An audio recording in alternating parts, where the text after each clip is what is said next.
भाई जो गुरु वचन पे डट गे, कट गे फंद 84 के, कट गे फंद 84 के, कट गे फंद 84 के। सत साहिब बंदी छोड़ सतगुरु रामपाल जी भगवान की जय हो।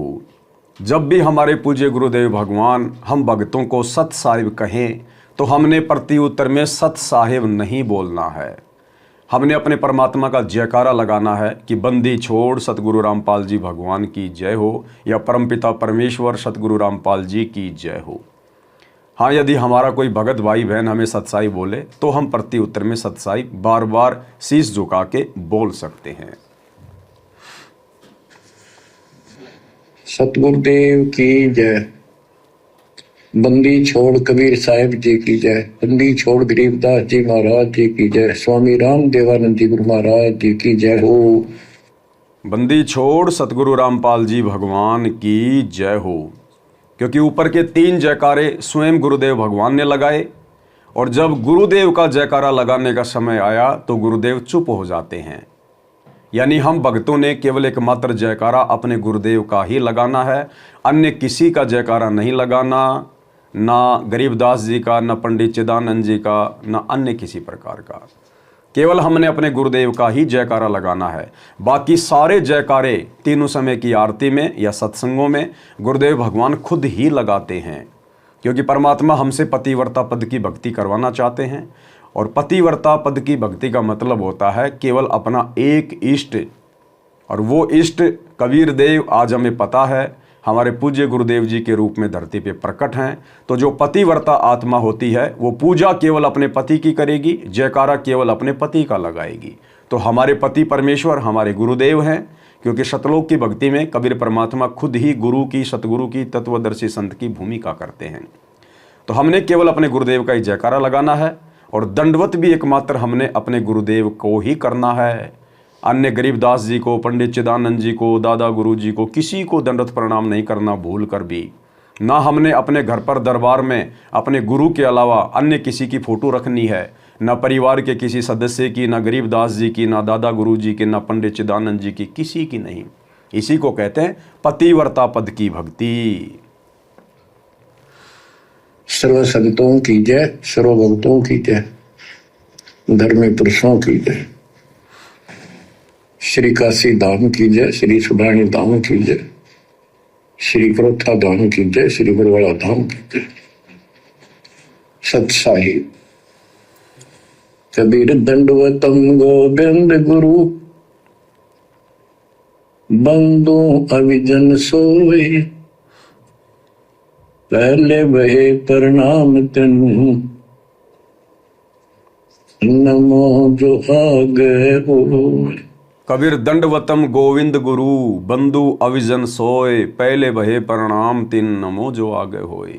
यानी भगत ने एकमात्र दंडवत प्रणाम केवल अपने गोविंद गुरु को करना है। गोविंद गुरु का मतलब गुरु भगवान, नमो जो आगे होए। और बाकी जितने भी महापुरुष हैं केवल हमने नमस्कार करना है आदर सत्कार के साथ, केवल गर्दन झुका के नमस्कार करना है। दंडवत केवल अपने गोविंद गुरु को, अपने गुरु भगवान को, अन्य किसी को नहीं।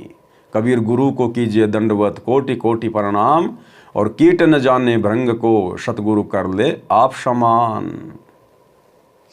कबीर गुरु को कीजिए दंडवत, कोटि कोटि प्रणाम, कीट न जाने भृंग को, यो गुरु कर है आप समान। यदि हम अपने पूज्य गुरुदेव जी की रजा में चलेंगे, उनकी मर्यादा में चलेंगे, गुरु को परमात्मा मान के चलेंगे, तो कब और कैसे परमात्मा भगत को अपने रंग में रंग लेगा, अपने जैसा बना लेगा। जैसी भूमिका परमात्मा स्वयं गुरु के पद पर होते हुए भी एक भगत की भूमिका निभा रहे हैं। यानी 17 फरवरी 1988 को सतगुरु रामपाल जी परमेश्वर स्वयं कबीर परमात्मा होते हुए भी आप और हमें भक्ति का पाठ पढ़ाने के लिए, आप और हम एक सच्चे, एक योग्य भगत की भूमिका निभाकर दिखाने के लिए उन्होंने स्वयं भी एक सच्चे भगत की भूमिका निभाई। तो यदि हम अपने गुरुदेव भगवान की भगत वाली भूमिका को देखकर कि भगत के अपने गुरु के प्रति कैसे भाव होने चाहिए, गुरु को क्या मानना चाहिए। आज आप और हम सबको पता है कि हमारे जो दादा गुरुदेव थे आदरणीय रामदेवानंद जी, वो आप और हमारी तरह एक जीव थे, एक आत्मा थी। और सतगुरु रामपाल जी स्वयं कबीर भगवान है। इन्होंने 650 साल पहले की तरह लीला करके केवल आदरणीय रामदेवानंद जी को 17 फरवरी 1988 को अपना मुंह बोला गुरु धारण किया था। और एक आत्मा को गुरुदेव भगवान सतगुरु कह रहे हैं, बंदी छोड़ कह रहे हैं, परमात्मा कह रहे हैं अपने गुरु जी को। जबकि हमें पता है कि दादा गुरु जी परमात्मा नहीं थे, पूर्ण सतगुरु नहीं थे। लेकिन आप और हमें भक्ति का पाठ पढ़ाने के लिए गुरुदेव ने ये लीला की, आप और हमारे लिए भगत की भूमिका निभाई कि बच्चों, जब तक तुम अपने गुरु को इस प्रकार से पूर्ण परमात्मा नहीं मानोगे, पूर्ण सतगुरु नहीं मानोगे, एकमात्र बंदी छोड़ कबीर भगवान नहीं मानोगे, तुम कलयुग की पिछली पीढ़ी में मोक्ष प्राप्त नहीं कर सकते। तो हमारे गुरुदेव तो हैं ही परमात्मा, हैं ही पूर्ण सतगुरु, हैं ही बंदी छोड़। इनके अलावा तो और कोई समर्थ शक्ति है ही नहीं। गरीब ऐसा सतगुरु हम मिल्या, बेपरवाह अबंध, परम हंस पूर्ण पुरुष, रोम रोम रविचंद। और सतगुरु पूर्ण ब्रह्म है, सतगुरु आप अलेख, सतगुरु रमता राम है, या में मीन न मेख। और एक भगत के लिए गुरुदेव का यही आदेश है कि गुरु को पूर्ण ब्रह्म कर जाने और भाव कभू नहीं आने, कि अपने गुरु को पूर्ण परमात्मा मानकर चलना, इसके अलावा मन में कोई भाव भी ना जाए। यानी अपने गुरु के अलावा शौपन में भी यदि हमने किसी को परमात्मा की दृष्टि से देख लिया, मान लिया, हमारी भक्ति नष्ट हो जाएगी। जैसे आज हमारे ही गुरु भाई बहन जो सतलोक आश्रमों से जुड़े हुए हैं, वे अपने गुरु के अलावा एक दाढ़ी मूछ वाली कबीर जी की समझे जाने वाली नकली काल्पनिक फोटो को परमात्मा मान रहे हैं, भगवान मान रहे हैं, कबीर मान रहे हैं। और जून के महीने में उस नकली दाढ़ी मूछ वाली फोटो का कबीर प्रकट दिवस मना रहे हैं। तो ये भक्ति मार्ग में सबसे बड़ी गलती है। भगत कभी भी मोक्ष प्राप्त नहीं कर पाएगा। 650 साल पहले हम क्यों रह गए? हमें यही भगवान मिला, यही ज्ञान मिला, यही नाम मिले, फिर हम क्यों रह गए? क्योंकि हम कबीर जी को जो उस समय गुरु रूप में आए हुए थे, हमने उनके अलावा ब्रह्मा विष्णु महेश को गोविंद माना, परमात्मा माना, भगवान माना, अपने गुरु को भगवान नहीं माना। तो ये गलती भाई और बहनों वर्तमान की पिछली पीढ़ी में हम शौपन में भी नहीं कर सकते। हमें अपने गुरुदेव के अलावा परमात्मा के रूप में अन्य कोई दिखाई भी नहीं देना चाहिए, बिल्कुल भी। कबीर सतगुरु के उपदेश का सुनिया एक विचार, जय सतगुरु मिलते नहीं, जाते नरक द्वार। नरक द्वार में दूत सब करते खेचा तान, उनसे कभू नहीं छूटता, फिरता चारों खाने। कि हम ऐसे सतगुरु के, पूर्ण ब्रह्म परमात्मा के सतगुरु रामपाल जी परमेश्वर जी के हम क्या गुण गाएं? हम किस जिव्या से उनकी महिमा करें? हमारे पास शब्द नहीं है। जिस परमेश्वर ने हमें उपदेश देकर, शत भक्ति देकर, अपनी शरण में लेकर हमारे करोड़ों पाप कर्म भस्म कर दिए, उनका सत्यानाश कर दिया। हमें 84 लाख प्रकार की योनियों में जो महाकष्ट भोगने होते हैं, परमात्मा ने हमें वहाँ से बचा लिया। और इस लोक में जो हम दर दर की ठोकर खाने वाले थे, दाने दाने के भिखारी थे, परमात्मा ने भक्ति देकर सर्व सुख दे दिए। घर में आम का पेड़ लगा दिया परमात्मा ने। हमारे गुरुदेव स्वयं कामधेनु है, काम वृक्ष है। हमें हर प्रकार से परमात्मा ने सहयोग दिया, मदद दी, और आजीवन देते रहेंगे जब तक हम मर्यादा में रह के भक्ति करते रहेंगे। तो ऐसे गुरुदेव भगवान के, ऐसे पूर्ण परमात्मा के भला हम क्या गुण गाएं? दिन रात भी कम हो जाने चाहिए। गरीब 7 समुद्र की मसीह करूं, लेखनी करूं बन राय, और धरती का कागद करूं, पर गुरु गुण लिखा न जाए। तो हमने तो अपने गुरु जी के प्रति ही समर्पित रहना है।